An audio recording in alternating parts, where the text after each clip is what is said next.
kepailitan di pengadilan niaga. Dan pada saat itu hampir semua perkara kepailitan saya yang pegang.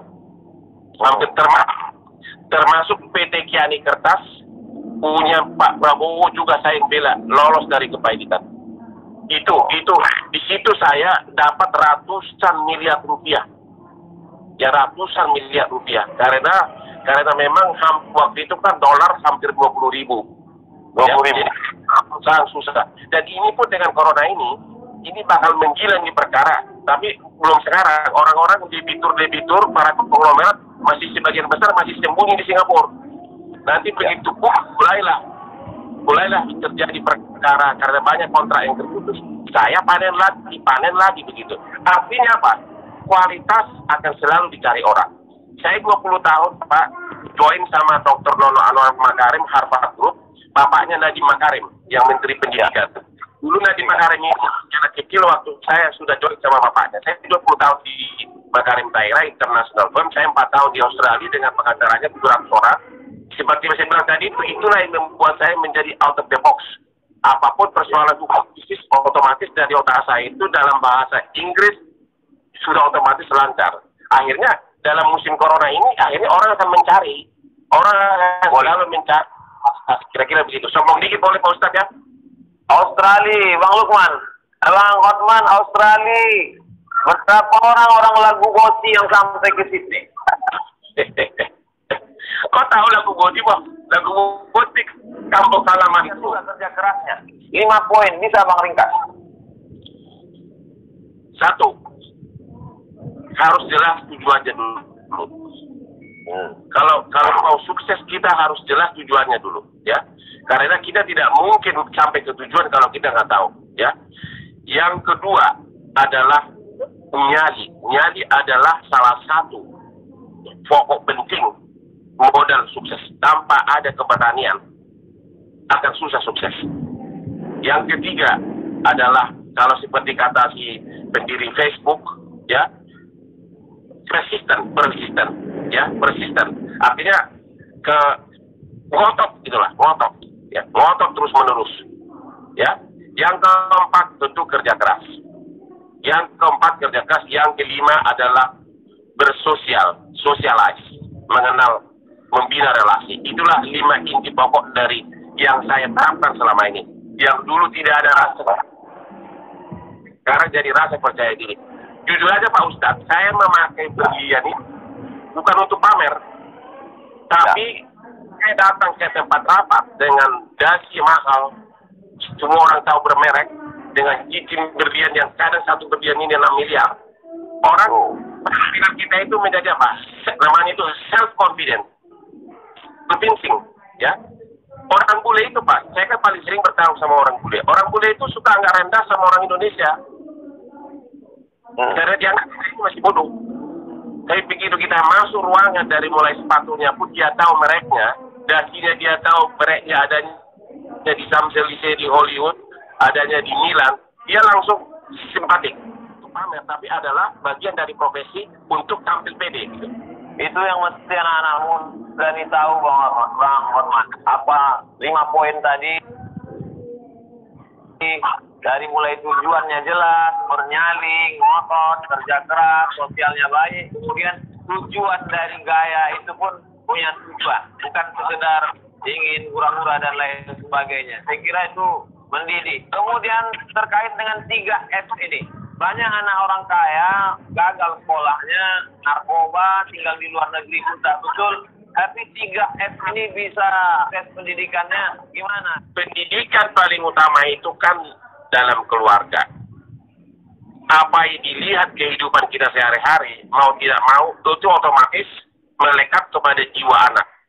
Anak saya 3-3-nya lulus fakultas hukum, dari gaya hidupnya memang kerja tanggung jawab. Ya, dia lihat keluarga juga tentram. Itulah bagian yang dia lihat tiap hari, sehingga mendarah daging dalam dirinya. Jujur bahwa walaupun di generasi saya itu banyak mobil mewah, anak-anak saya nggak pernah tertarik untuk pamer mobil mewah. Karena apa? Dia dari kecil sudah melihat mobil mewah itu. Jadi contoh hal yang paling bagus untuk anak adalah contoh yang kita lakukan tiap hari dalam keluarga. Itu kira-kira. Itu adalah pendidikan yang paling bagus. Ada beberapa orang yang sempat terjatuh dalam hidupnya, kemudian silap, salah. Kemudian setelah keluar dari penjara, Bang Hotman kasih dia kesempatan. Bang Hotman undang, kemudian bangkit percaya dirinya. Kemudian, mungkin bagi sebagian orang lain sudah mencap dia, sudah menjat. Itu apa motivasi, Bang? Bisa kasih contoh yang mana ya? Ada beberapa, saya tak bisa sebut nama, nanti jadi infotainment. Ya bagi saya bahwa manusia kan bisa berubah. Ya, masa lalunya itu tidak perlu kita persoalkan. Tapi kalau kita sudah yakin bahwa kepribadiannya bisa berubah, ya kenapa tidak? Kadang-kadang justru orang yang, terutama kalau dia intelektual, kalau dia masuk penjara, justru orang kayak gitu yang bisa lebih dipercaya karena dia tidak mau lagi melakukan hal yang sama 2 kali.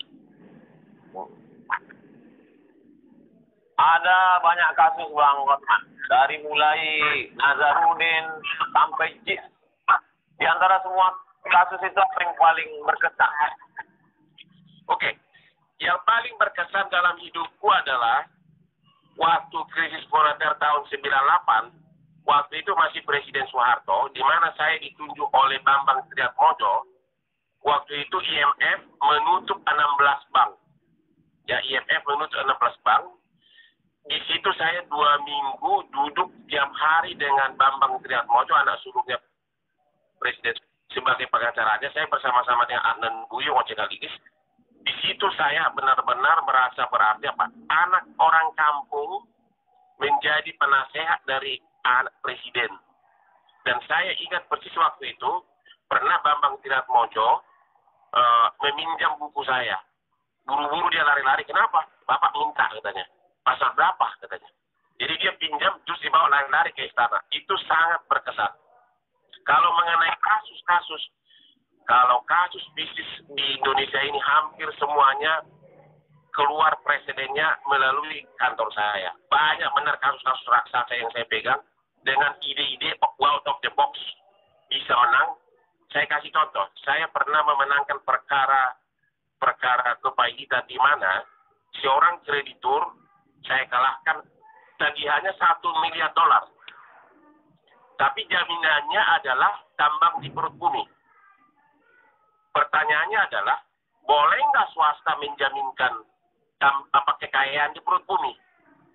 Waktu itu kasusnya saya menang melawan puluhan pengacara bule hanya dengan pelajaran kita waktu SD. Pasal 33 Undang-Undang Dasar 45 bahwa bumi, kekayaan dalam negara di perut bumi adalah milik negara. Jadi saya tadi lihat bagaimana kau bisa menjaminkan batu bara di perut bumi. Berarti jaminan kamu catat, dan itu menang, dan waktu itu menggoncang seluruh dunia karena $1 miliar. Saya masih ingat krediturnya adalah Bank Standard Chartered Bank. Dan itu hanya satu dari puluhan kasus-kasus yang saya pegang. Out of the box, udah kejepit, tiba-tiba boom keluar gitu. Kita bisa sampai jam 10, Bang Ahmad.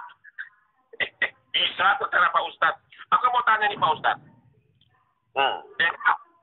Dengan krisis corona ini, ya, kita sadar bahwa hidup itu sangat singkat. Sementara kita sibuk terus mencari uang. Kadang-kadang banyak orang meninggal ya pada saat dia mencari uang, uangnya pun tidak dinikmati. Saya ini sudah lama pengen pensiun, tapi mental saya tidak. Karena apa? Setiap saya mau istirahat, ada perkara baru, honornya 2 miliar. Ada perkara ini, honornya 3 miliar. Akhirnya nggak jadi pensiun. Pertanyaan saya kepada Pak Ustadz, apa yang harus saya yakini agar orang itu rela meninggalkan duniawi dan benar-benar bahagia hidup menikmati dirinya? Kalau yang saya yakini, Bang Hotman, Ya. bahwa pesan Nabi Muhammad, kalaupun kau punya 1 lembah dari emas, kau akan minta 1 lembah lagi. Jadi ada gunung, di bawahnya emas semua. Itu kau akan minta 1 lagi sampai mulutmu disumbat panas. Jadi nggak ada pernah puasnya. Terus kurang. Macam orang haus minum air laut, kurang. Jadi sebenarnya kepuasan itu ada ketika kita memberi. Makanya ada buku The Miracle of Giving. Jadi ketika dia memberi, dan saya lihat itu ada pada Bang Hotman. Ketika Abang memberi beras, memberi sembako, saya kira Abang sudah menikmati itu. Jadi ketika memberi itu diperbanyak, orang akan menemukan kebahagiaan. Kebahagiaan yang tidak semu. Karena ada kebahagiaan ketika kita dapat, dia kemudian kering. Tapi ketika orang menemukan kebahagiaan yang tidak semu itu, itulah kebahagiaan yang sesungguhnya. Tapi dia rasa. Tidak semua orang bisa menceritakan apa yang dia rasakan. Dan apa yang abang rasakan pun belum tentu bisa abang bahasakan. Karena bahasa terlalu miskin untuk menceritakan tentang rasa. Saya jadi puitis pula jadinya depan Bang Hotman. Tapi Bang Hotman sudah punya semuanya. Lalu kemudian apakah Bang Hotman bahagia? Gimana jawabannya? Belum bahagia. Karena itu tadi, mau pensiun ragu-ragu. Mau pensiun ragu-ragu. Begitu mulai kerja lagi, pusing lagi pemikiran. Ikut lagi terjun kepada masalah. Sehingga never ending story. Itulah yang orang tanya, bagaimana meng-cut off? Ya udah, saya enough. Tapi susah. Anak saya 3, semuanya pengacara muda. Saya perlu bimbing juga karena pengacara itu tanpa jam terbang, tanpa benar-benar bekerja dengan kasus, susah menjadi ahli. Orang boleh bergelar profesor doktor, tapi belum tentu bisa bikin surat kuasa, belum tentu bikin surat gugatan. The only way adalah dengan jam terbang yang tinggi. Itulah yang kemarin saya nggak bisa tinggalin. Tapi bahagianya ya semu. Abang pernah merasa sulit dalam hidup? Apa yang paling tersulit saat menjalani hidup? Saya kebetulan dari kecil bukan dari keluarga miskin, termasuk orang yang berada untuk ukuran kecamatan. Saya tidak pernah susah hidupnya dari segi keuangan. Saya bersepuluh bersaudara, 6 orang sarjana murni orang tua yang salah sekolahkan ke Unpar Parahyangan. Yang tersulit saya alami adalah yang hampir pernah mau bunuh diri waktu saya dari kantor pengacara internasional Andan Buyung oleh Profesor Subeki waktu itu yang menulis KUH Perdata. Saya diminta masuk ke Bank Indonesia. Pindah ke Bank Indonesia. Gubernur Bank Indonesia yang sekarang adalah satu angkatan sama saya. Tapi pada saat itu saya melihat saya tidak punya masa depan di sana. Nggak bisa kaya Pak di sana. Itu antara lain yang saya lihat waktu itu. Kedua, saya sarjana hukum. Disuruh belajar hitung dagang. Disuruh belajar neraca. Memang namanya bank kan. Disitulah saya menjadi pesimis. Karena terus-terusan stres hari demi hari. Akhirnya hampir waktu itu minum Baygon. Tapi saat saya mau minum Baygon, tiba-tiba saya mendengar tukang beca di depan rumah yang sedang bermain gaplek bisa ketawa-ketawa. Itu saya sadar, tukang beca bisa ketawa-ketawa, sedangkan saya pegawai Bank Indonesia sarjana hukum tidak mau bunuh diri.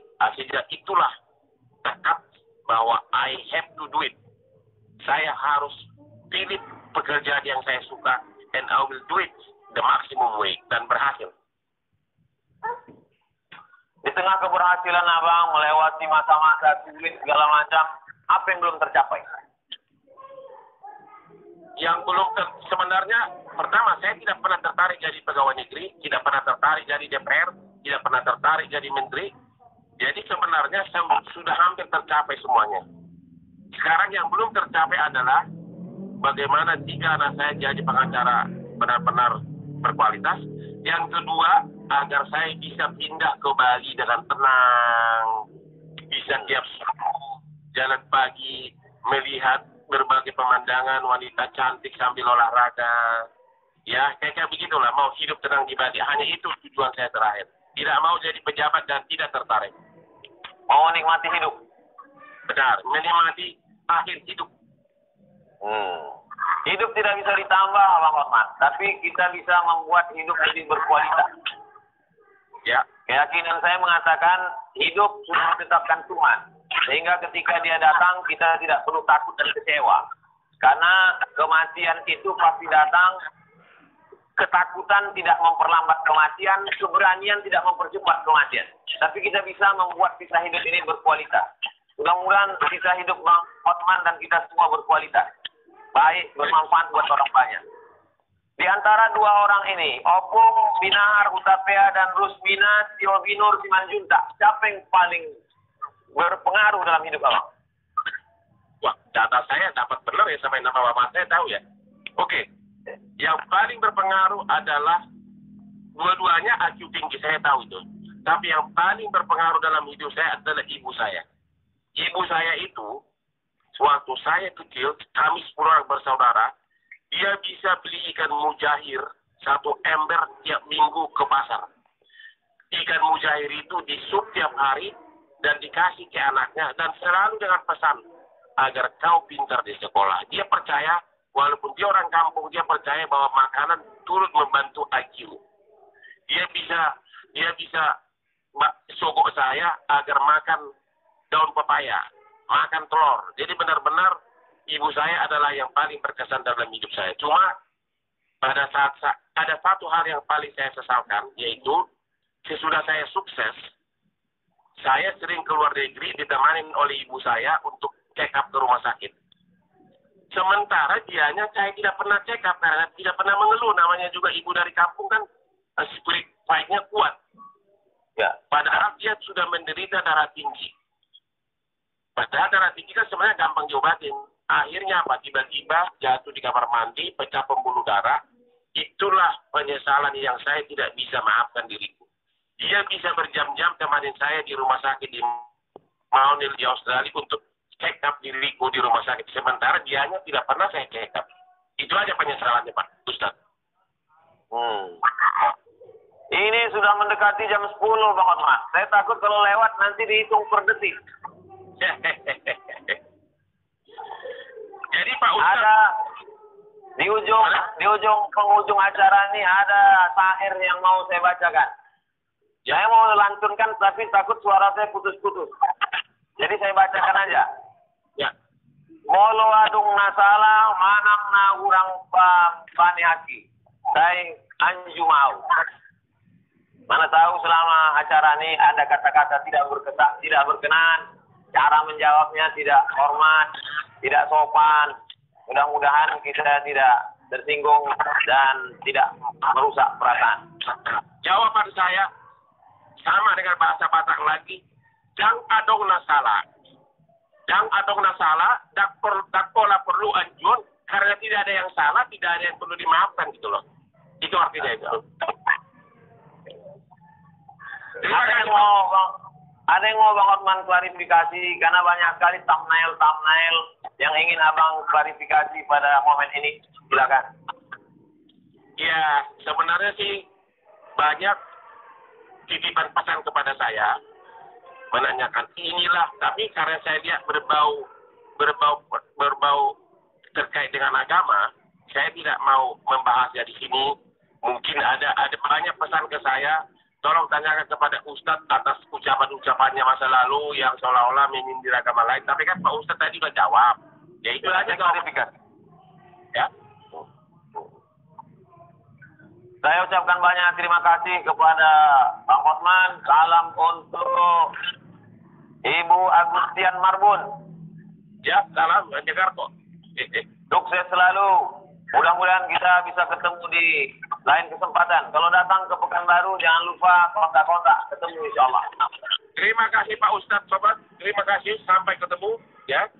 Nanti saya datang ke Pekanbaru akan saya cari langsung Pak Sobat. Ya. Amin. Oke, Terima sayonara. kasih banyak. Terima kasih. Salam. Selamat malam, Bang Hotman.